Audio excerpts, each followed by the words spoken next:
नमस्कार. सर्वप्रथम तुमच्या सर्वांचे मनापासून आभार. आणि आपण पाटण तालुका सर्वसामान्य आणि सर्व पाटण तालुक्यातल्या जनतेला घरगुती वापराची वीज कायमस्वरूपी माफ व्हावी या मागणीसाठी आपण 15 मे 2026 रोजीपासून पाटण ते मुंबई मंत्रालय पायी आपण जात आहे.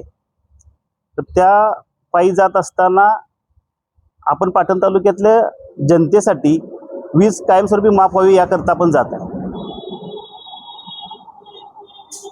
ते जात असतानाचे कारण असं आहे की पाटण तालुक्यामध्ये मोठ्या प्रमाणात कोयना धरण असेल, पवनचक्की असेल किंवा आता नवीन येणारे प्रकल्प जे असतील त्यांच्या माध्यमातून वीज निर्मिती ही मोठ्या प्रमाणात होत आहे.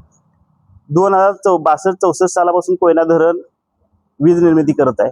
त्याच्यामध्ये हजारो कुटुंब म्हणजे हजारो कुटुंबाचं स्थलांतर दुसरीकडे करण्यात आलेलं आहे.